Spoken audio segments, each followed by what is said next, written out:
Hey, what is up, guys? Me, this is my tech here. I haven't made a video in a while about hooking up an Atari in a while. So as you see on the screen, this is connected to my TV, current TV right now. I'm actually using the capture card to capture this footage. Yeah, I'm playing on the TV, ready to know what it is. So yeah, today I'm going to teach you how to hook up this video game, known as the Atari 2600, on the TV. So let's roll the intro, please.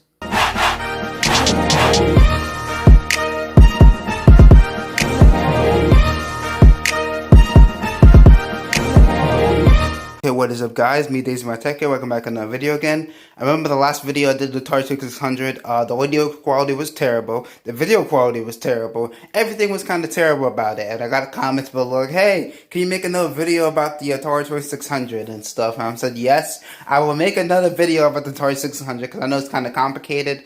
And the way I explained it the last time was kind of terrible. It's more like it had a lot of music in the background, so I'm going to try to use less music as possible or lower the music as much as possible to make sure you can hear me. Yeah, this is what you want to do. Now, this is your console right here. This is the Atari 2600. And this is one of my favorite consoles. The reason why I like this console is because this is wood grain finish. So what's the stuff you need for this console, you may wonder. So you obviously need some games. Get some games to run a game. You need also make sure make sure the switch is on color.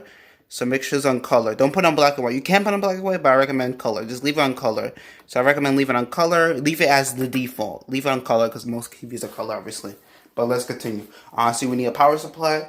You would need this adapter. We call it the RCA to male to RCA, female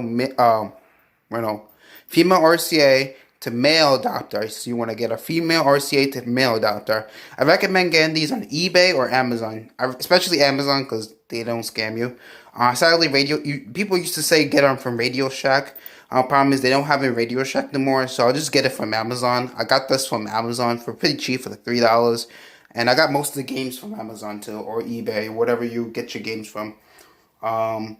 You can get the original one, like the original one, big box, but these are the newer ones. I recommend this one. You get better video quality, better of that. It's just way better, honestly. So yeah, this is your power supply you need. You need a power supply, which is pretty cool. So you definitely need a power supply for this, okay? And remember, make sure it's also 9 volts. Let me see, what voltage is this? Make sure it's 9 volts. 9 volts. Make sure it's 9 volts is DC. DC out. And the input is 120 volts in, if you're in America. Now, if you're in other countries, if it's 240 or whatever, 240 in Europe, get the 240 input, yep. And then the output always gotta be 9 volts for the Atari, if there was a European one. But right now, I'm doing American region for sake of this video. So if you're in America, get the 9 volt power supply. But if you're in every else part of the world, the output should be 9 volts, but everywhere else it varies by your country. So check your country power supply for regulation. But just note the output for the Atari output's 9 voltages. So if you want to do the math, yeah, there was a commercial that they said they do the math, and that was Atari Jaguar. So yeah, like the Jaguar says, do the math. You know, if you don't know where that reference come from. I don't know. You know, that was cool to figure out. Alright, so let's get to it. Also, last thing I knew, I forgot to say, you need a TV too. Yeah, so you definitely need a TV to display the inputs. Let's start the tutorial. First thing what you want to do, you want to turn your, you want to first plug it in first. So we'll plug in, oh wait, hold on. I want to pause this for a second. You want to take this plug, right? You want to take this thing. And you want to plug it into here. You want to plug it into here. I don't know how I'm going to do this, honestly, because this is kind of weird. But I'm going to try to plug it as best as possible. It's kind of complicated, so you want to plug in this one into here. And yeah, you should plug in like this. You should have something like this. So it should be plugged into here. This is kind of risky, though. It's kind of pointy. I don't recommend doing that method, but just plug it into here like this. It should look like this. It should actually look like this. I don't know if you can see it. Focus. Ooh, focus. It should look like this. it should actually look like this. So yeah, because you can't just plug in the RCA. You can't plug in this. You can't plug in just like this. You can't plug in that into like the TV, because if you do that, it will actually cause like it would not work. It would not work. You can't just plug this RCA into it. You gotta use the female adapter, this little female adapter here, because the old school consoles back in the day used channels and stuff. So you plug in this female adapter into here. I don't know if you can see it, but yeah, you basically plug into here. Don't mind I'm trying to hold the phone by this. It's kind of complicated, but yeah. So yeah, you want to plug it into here. All right. So now I'm gonna show you pictures what will look like at the back of the TV for your say input, where you will plug it into. Notice something. I have an antenna right here. Oh, sorry about the snow. Yeah, it's actually snowing outside, but I have an antenna right here. So if you have an antenna or anything, this is my new antenna, like these Ninja antennas. If you don't plug in, don't plug in the Atari yet, I gotta do something real quick. But for your TV, you're probably not gonna have an antenna. But for sake of it, this is also part 2 to ish. But yeah, if you have an antenna, you gotta gotta do something with the TV. Now this is only people. This is only for the people that has antenna plug in, which I'm pretty sure no one has an antenna back in the day, or cable, but sometimes you have satellite boxes or satellite cable boxes that's connected to the TV, and you get still channel input. So what you want to do is you want to go to your cable settings. Let me mute this. Let me use this so I don't get copyrighted, and let me block that so I don't get copyrighted. That's my laptop right there. So before we plug in this Atari, we gotta change the channel tuner. We gotta disable the antenna. So I know the newer TVs, the older TVs, you can do it easily. It's kind of complicated more with the newer TVs, but it's pretty simple still. Same principle. So what you want to do, it varies by TV. So please note the TV varies. So you want to press menu or whatever menu you're on your TV, and it varies. I recommend go to your channel settings or TV stations or networks or whatever it's called. It should say channels. Or Attenna, so some different input, or change the some different menu or something like that. Next, you want to go to what's it called? You want to go to all the channel search, and you want to press antenna. Just press antenna, and then you want to press exit right away. That's it. That's all you have to do.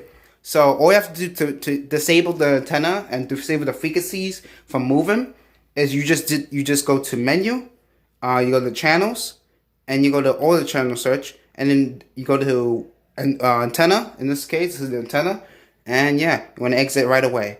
So that was the first part. We had to disable the antenna. This is basically disabling the antenna so we don't interfere, because the Atari was known to interfere with signals and stuff. Because if you don't do this method, you're basically going to interfere with the signals. What happens is it's going to interfere with the signals, and it's going to use it, since the Atari is kind of like conductive and used as an antenna. The Atari could actually use as an antenna and kind of interferes with the signals, which is no good if you're trying to play games.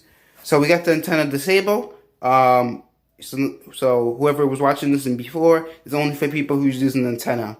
Now I'm going back to the video for the people that's trying to really hook up the systems, even without the antenna. So it still works even without the antenna. So you don't have to, if you have an antenna, if you don't have an antenna, you don't have to do this step that I just passed. But if you do have an antenna, this is a little trick to do so you don't get confused with. No one really tells you this in the video. I learned this by myself. So yeah. So after that, let's close this now.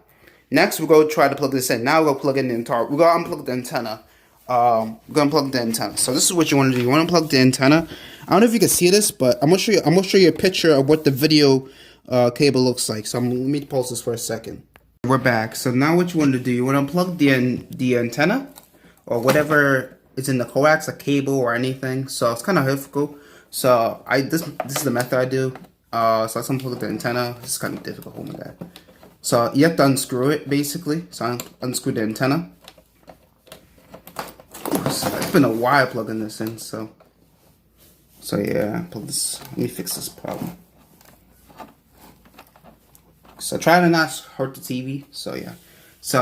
Alright, now I'm gonna show you a picture of it, or what it looks like before and after, and what we're going to do with it.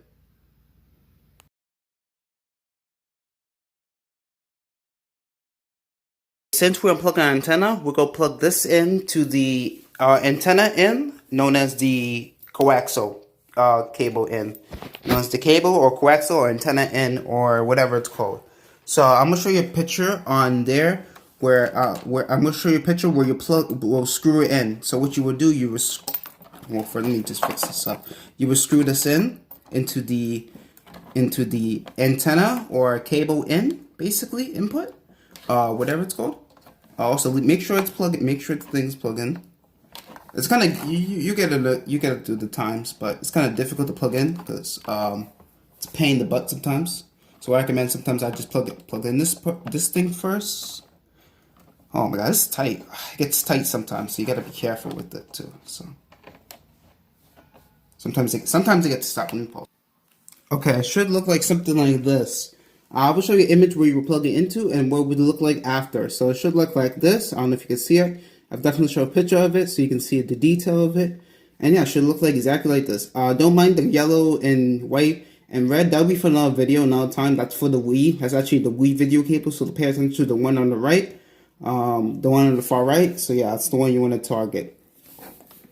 Just plug in the power supply. So I kind of skip a video. Skip part of it, but you would just plug in the power supply, which is good, which should be easy. I wish everyone should know the 9-volt power supply. Plug in the power supply ready. Hold on, make sure the TV doesn't go to sleep. That's the TV. Alright, so ready? So now what you want to do, you want to make sure the color switch is on color. So make sure it's on color, so it's going to show color, black and white. Leave it on color. Leave this default, make sure it's up. Alright, wait, it's on. So make sure the power is off first, because I don't know why it's on. Don't do that. Don't leave it overnight. Don't do like what I did. But make sure the power supply is off and color is on, because you don't want to get an electric shock or anything. I don't know. So make sure it's off first. Next, we're going to plug in the game. So let's plug in the game. You want to blow the cartridge. Blow this part right here. A little trick to get them working, and then plug in, turn it on. Now you may wonder, why is the video not working? Why is it not working even though it's on? And the reason why it's not on is this is the part where I talk about the antenna. If we would have the antenna on, it would interfere with the signal. So now we have to rescan the channels and get everything back on. All right. So let's get to it. So what you want to do once you get your remote, you want to go to menu. It's going to show a menu pop up right there. So you want to go to menu, and then go to the menu on your TV remote. You want to go to your channel settings right there. You want to go to the channels, right? And you want to go to all the channel search. It varies by TV, so please check out your TV model to see if you have channels and stuff. And if you have an older channel tuner, should say, and make sure your TV also has an analog TV tuner, because if it does, then you basically screw. It won't work. So you need an analog TV tuner and a digital TV tuner, but mainly analog will work, because the Atari 2600 uses analog signals. So what you want to do now, hold on, I hope the camera can focus. Go back, let me lower the brightness. There we go, that's better. So what you want to look for is, you want to look for cable. You want to look for cable from wall. Look for cable wall in this particular model of TV. Your TV may vary. Usually say just cable in, or something like that, cable in. So I'm gonna do cable or satellite box. It may be either cable through wall. It's been a while. Cable through wall. No, it may be cable and satellite box. Look for cable and satellite box. Probably this one, most likely. Actually, no, it's not cable and satellite. It's cable through wall. And this TV is gonna be cable through wall, most likely. Yep, cable through wall. That's most likely the case. And it should pop up like an analog station right there. It should pop up. If it doesn't, yep. So once you get the analog station to pop up, my last video I did where you have to wait till the whole scan. You don't have to wait till the whole scan. You could just press exit and you'll be good. Actually, press menu. I think menu or exit. I think menu. No, exit. You press exit and you should be good. And boom, you got your Atari 2600 NTSC and the video cable, and this is an Asteroids game right here onto here. Now we can play Asteroids, so let's play Asteroids, alright? So let's play some Asteroids, guys. Yeah, so this is Atari 2600, and yeah, this is Asteroids right here, right now. So yeah, you can play Asteroids on TV in retro style, which is pretty cool. That's my Atari. Oh, also last thing too, I forgot to put in the video that you need a controller, so you definitely need a joystick, so I almost forgot. You also would need to plug in your joysticks in to obviously play the console. I know it's common sense, but I did the part with the video part. So I'm so sorry to forget. You also would need a joysticks. Make sure you have a joystick. So I know people's gonna comment below. Oh no, why is the video terrible? I know people's gonna comment below that, oh, you forgot the joysticks. You also need a controller. If you don't notice by now, it's probably common sense by now. I thought it was common sense by now, but you would definitely need a joystick. So to obviously play Asteroids, then you would need a joystick and to play the game. So I'll leave the link in the below, all the items you would need. I'll leave the link in the below, the items you would need probably. So on Amazon, so it's definitely on Amazon, which is cool. So this is the joystick you need, and yeah, let's start playing Asteroids with the joystick, of course. And obviously it works. Oh, the sound. Now if you want the sound to work, same thing, same method. You just gotta unmute it, and it works. So the sound works obviously, and yeah, should work. So let's play some Asteroids. I'm gonna play the Joy-Cons. Hope it works. There's a plug-in. Let me turn this off. Let me turn this on. Sometimes you gotta like play with it. Does it work? Hope my controller works. Alright, I'm gonna pause this for a second. Yep, definitely you would need a joystick, so yeah, it works. It works. See? Yep, it works. Pretty cool. So let me show you some gameplay and I gotta go. This is my tech, I gotta go, and I'm out. Thank you for continuing support, and I'm out.